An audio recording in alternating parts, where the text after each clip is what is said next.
Good evening, ladies and gentlemen. Thank you very much for being here. It is my pleasure to introduce Secretary of Defense Lloyd Austin III and Chairman of the Joint Chiefs of Staff General Mark Milley. The Secretary and the Chairman will provide some brief opening remarks, and then we'll have a few minutes to take some questions. I will moderate those questions and call on the reporters, and I would ask you to limit your follow-up since we do have a limited amount of time today, and I appreciate your assistance with this. Mr. Secretary, over to you, sir. Thanks, Pat. Well, good afternoon, everyone. We've made excellent progress at our 6th meeting of the Ukraine Defense Contact Group. And we were joined by my good friend, Oleksiy Reznikov, Ukraine's Minister of Defense, and by Major General Moskalyov, Ukraine's Joint Forces Commander. I'm very grateful to them for joining us and for their heroic leadership. They updated the contact group on the latest battlefield dynamics, on Ukraine's priority needs, and on Ukraine's requirements to defend itself for the long haul. I'm also very pleased that ministers and chiefs of defense from some 50 countries took part in today's discussion. That again underscores the resolve of the international community to support Ukraine's self-defense after Russia's cruel and unprovoked invasion. And that resolve has only been heightened by the deliberate cruelty of Russia's new barrage against Ukraine's cities. Those assaults on targets with no military purpose again reveal the malice of Putin's war of choice. But Russia's atrocities have further united the nations of goodwill that stand with Ukraine. So we are here because rules matter, because rights matter, and because sovereignty matters. And in the past few days, Putin has given us all another grim preview of a future in which the appetites of aggressive autocrats outweigh the rights of peaceful states.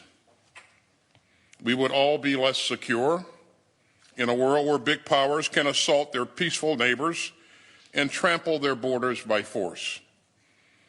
And the free citizens of Ukraine have an inalienable right to govern themselves and to choose their own future. These are bedrock principles, and they underpin the rules-based international order that makes us all more secure. This contact group will stay true to those values, regardless of the outcome of any individual battle, and we will not waver in our support for Ukraine's right to defend itself from Russia's imperial ambitions. Ukraine's forces have used systems like HIMARS to change the dynamics of the war that Putin started. And that's helped Ukrainian forces seize the initiative during their counteroffensive. So we'll continue to rush in the capabilities to help Ukraine in the current fight. And I commend the contact group members who have moved heaven and earth to get weapons and equipment into the hands of the Ukrainian forces. At the same time, our allies and partners are driving hard to sustain Ukraine's defenders for the long haul.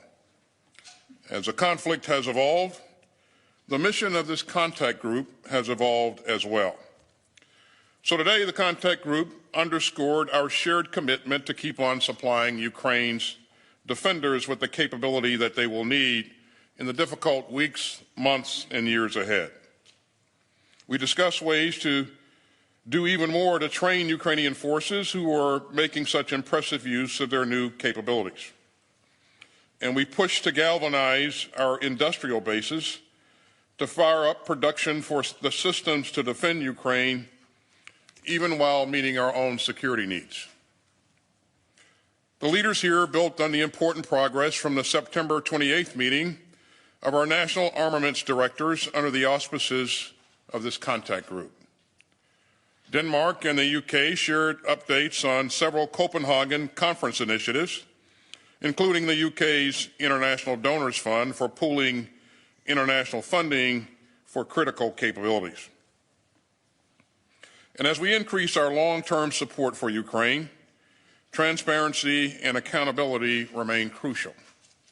At today's meeting, we discuss the accountability measures Ukraine is using to ensure that advanced weapons are fully tracked. We also discuss ways to work together to build on our momentum and to meet new challenges. We know that Ukraine still needs even more long-range fires and air defense systems and artillery systems, along with other crucial capabilities. And I'm grateful to our many allies and partners who have raced to meet Ukraine's self-defense needs, often pulling from their own stocks or purchasing capabilities from domestic industry. And let me especially commend Germany for its recent delivery of an Iris-T air defense system. This critical donation will help Ukraine better defend its civilians from Russian airstrikes. And Germany also recently announced that it will deliver more Mars rocket systems and howitzers. And all that shows long-term support for Ukraine's defenders. I want to also recognize several countries doing especially important work together to ramp up production on key systems and reinvigorate their industrial bases. And so Norway, Germany, and Denmark have all invested in Slovakia's homegrown production of howitzers. And that just shows how much we can do when we come together in common purpose. These initiatives and many more will help us build momentum and ensure that the future Ukrainian armed forces are capable and have the ability to sustain themselves. Now, some countries aren't in a position to offer lethal assistance, but we urge them to provide vital non-lethal aid such as medical supplies and cold weather gear that the Ukrainians need to fight in the winter. Because every contribution counts, and the members of this contact group stand united in our support for Ukraine's self-defense through any season. We stand united by our commitment to the rules-based international order that underpins global security. We stand united against the deliberate use of war and atrocity to seize territory, redraw borders, and trample the sovereign rights of peaceful states. And as President Biden has said, we stand united against the global politics of fear, coercion, and conquest. Thank you, and I'll turn it over to General Milley for his opening comments. Thanks, Secretary Austin, and thank you for your steadfast leadership. This contact group would not even be in existence without the leadership of Secretary Austin. And I also want to thank Ukrainian Minister of Defense, and especially also, who's not here, General Zaluzny, my counterpart in Ukraine, for leading the Ukrainian military in their efforts for their freedom. I maintain contact with him 2 to 3 times a week. General Cavoli, even more than that, and of course our staffs are in contact on a day-to-day basis. I also want to thank all the ministers and the chiefs of defense that were here at this meeting today, representing 50 countries. That's an incredible statement of resolve and international support for the freedom of Ukraine. And I am confident that this group will stay together for as long as it takes. Today, as Secretary pointed out, this group met for the 6th time with senior representatives from each of these countries, and it's a testament to our condemnation, collective condemnation, the international condemnation of the illegal invasion of Ukraine by Russia. This fight is not just in Ukraine's interest. It is in the global interest to protect, as the Secretary pointed out, the rules-based international order. And that is our purpose that has been given to us, the uniformed military, from our civilian leadership, which is to uphold the rules-based international order that was established some 80 years ago at the conclusion of World War II. And our end state is equally clear. It is to ensure that Ukraine remains a free, independent, sovereign nation. And the ways and means that we are doing that is through security force assistance with lethal and non-lethal aid in order to enable Ukraine to fight for themselves. Ukraine is not asking for soldiers from any other country.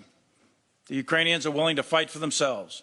All they ask for is the means to do it. And as President Biden has said, and many other national leaders have said, we will do as much as we can for as long as we can, and we will do as much as it takes for as long as it takes. This contact group remains critical to the mission of supplying Ukraine with the capabilities they need to fight for their country. And this war is a war of choice by Russia. And Russia is paying an extremely high cost, a high cost in human life, in casualties, in weapons, materiel, and in their economy. Each day that this war goes on costs Russia more and more, and the Russian people begin to suffer. Russia has chosen, in response, to escalate with a recent mobilization of 300,000 call-ups for conscripts. They have tried to conduct an illegal annexation of 4 of the oblasts in occupied Ukraine. They have increased their rhetoric to include rhetoric about nuclear weapons. And of course, in the past few days, Russia has increased their strikes on civilian infrastructure, power generation, and dams. Russia has deliberately struck civilian infrastructure with the purpose of harming civilians. They have targeted the elderly, the women, and the children of Ukraine. Indiscriminate and deliberate attacks on civilians targets is a war crime in the international rules of war. Ukraine and its citizens have suffered greatly, but the people and the nation of Ukraine endure, and they are an inspiration to all. The nations gathered here today are committed to assisting Ukraine defend itself. Ukraine continues to fight with bravery and honor, and the Ukraine military is making continued progress, as you see in their counteroffensives in the Donetsk, Kharkiv, Kherson, Luhansk, and elsewhere. The Ukrainian military has fought extraordinarily well, and the discussions at this contact group today were about meeting Ukraine's current needs and also supporting them in the long haul. We focused on air defense, on cannon artillery, rocket artillery, maneuver, tanks, infantry fighting vehicles, armored personnel carriers, also discussed training and a wide variety of non-lethal support.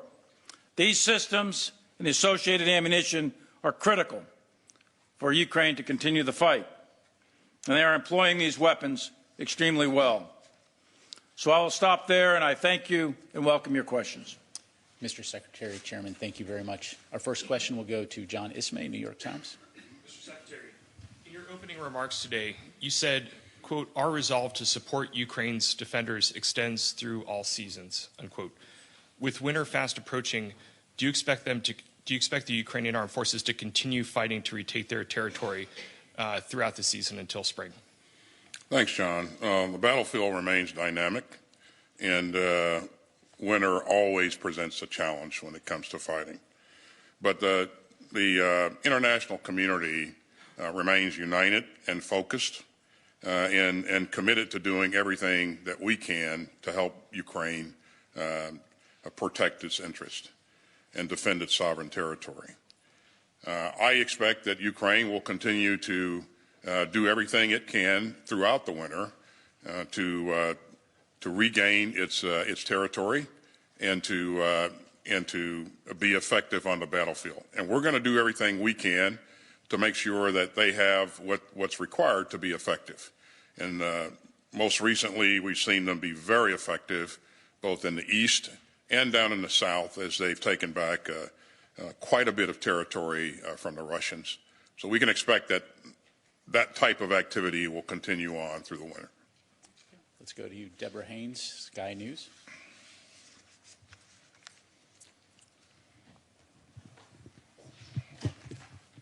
Thank you very much. A British spy chief this week said that Russia is running out of weapons. How concerned are you, though, about Western stockpiles and whether Western weapons could run out first, and specifically on air defence systems?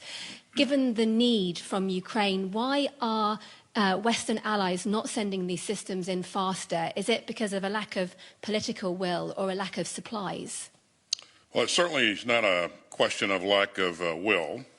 The commitment, the resolve that the chairman and I witnessed in this contact group meeting today was inspiring, and that's what I told the members of the group. They remain committed to doing everything they can to generate additional capabilities. And you heard me say at the top that several countries are working together to expand capacity in their industrial base. And I think it's that kind of initiative, that kind of activity that will create other opportunities for us as we go forward. We talked about air defense, the requirement for additional air defense capabilities.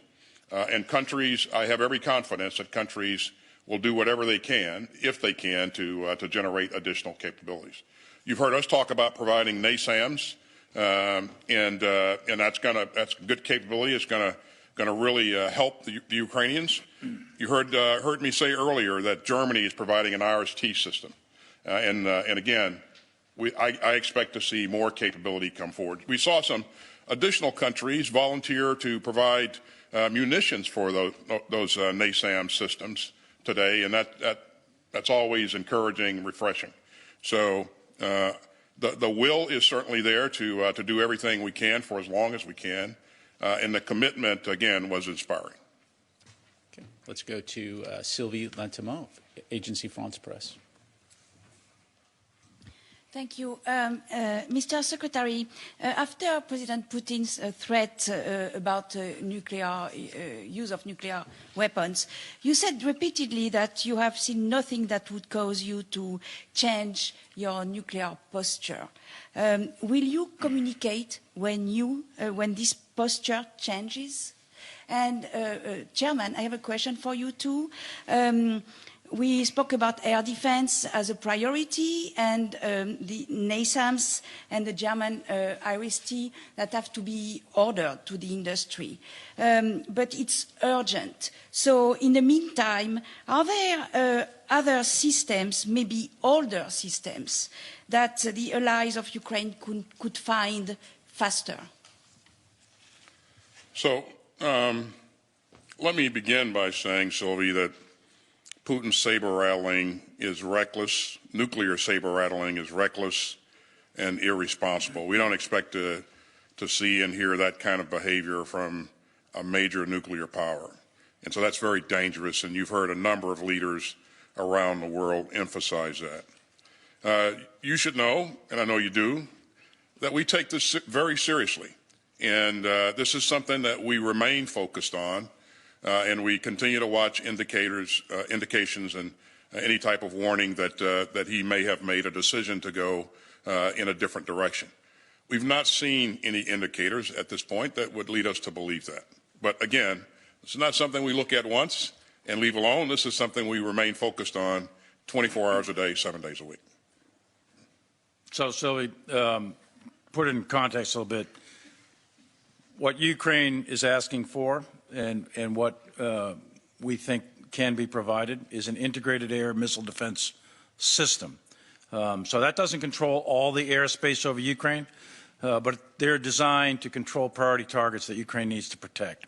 And what you're looking at really is short-range, low-altitude systems, and then medium-range, medium-altitude, and then long-range and high-altitude systems. And it's a mix of all of these that deny the airspace to Russian aircraft, fixed-wing or rotary-wing aircraft, and Russian missile defense, right? So that's what you're trying to create. You're trying to create a defensive system. So far, Ukraine has very effectively used their SA-6s and 8s, S-300s and S-10, 11s, et cetera. So they've been very effective at denying Russian air superiority. And that, in turn, has denied the Russians the ability to conduct ground combined arms maneuver. So what needs to be done here by all of the various countries that were at the conference today is chip in and help them rebuild and sustain an integrated air and missile defense system, specifically older systems like you were just asking about. Ukraine has asked for Hawk, or improved Hawk, IHawk as it's called. That's a medium altitude, medium range system. It's an older system, but it's quite effective. And there's other systems out there throughout the world that are available. Many countries have Patriot. Many countries have other systems. There's a whole series of Israeli systems that are quite capable. The Germans have systems, as we mentioned. So a lot of the countries that were here today have a wide variety of systems, and the task will be to bring those together, get them deployed, get them trained, because each of these systems is different, make sure that they can link together with the command and control and communication systems, and make sure they have radars that can talk to each other so that they can acquire targets on the inbound flights. So it's quite complicated from a technical standpoint. It is achievable, and that's what we're aiming at. It'll take a little bit of time, that's right. Thank you, sir. Our final question will go to Vladimir Runets from ICTV. Thank you for this opportunity. I'm one of those who this Monday, wasn't sure that I would be able to be here because of the airstrikes that we experienced in Kiev. And the question I'm going to ask is not mine. It's the people of Ukraine would like to ask you, when will they be able to just sleep well and not be afraid to leave their families behind and go on a trip like this? Because I'm here and I'm really anxious about what is happening to my family back home. So when are the systems going to be provided, and is there a possibility that the sky is going to be safe? The short answer to your question, sir, is the systems will be provided as fast as we can physically get them there. And this is something, as I said at the top, that we remain focused on. And we're going to provide systems that we have available, that countries like Germany has available. We're also going to try to provide additional munitions to the existing systems that the Ukrainian forces are using. As long as there's the conflict goes on, there will always be uncertainty. So it's very difficult to predict exactly when it's going to be safe to move in and out of the country. And I know that you're concerned about your family, and you certainly that's understandable. But we're going to do everything we can as fast as we can to help the Ukrainian forces get the capability they need to protect the Ukrainian people. That's very, very important to us. And by the way, it was important to all the 50 members that were in that meeting today, and their chiefs of defense.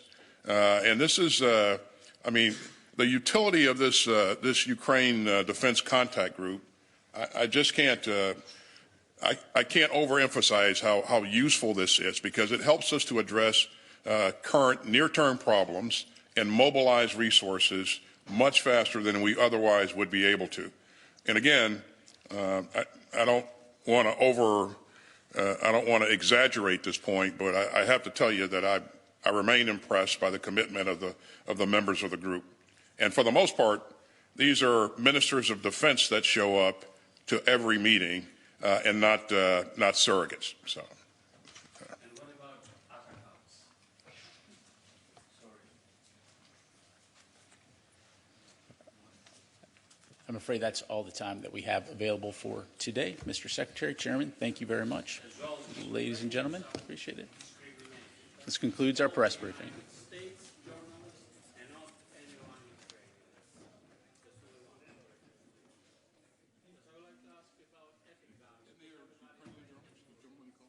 Yes, sir. The gentleman sitting next to you is a Ukrainian journalist, right?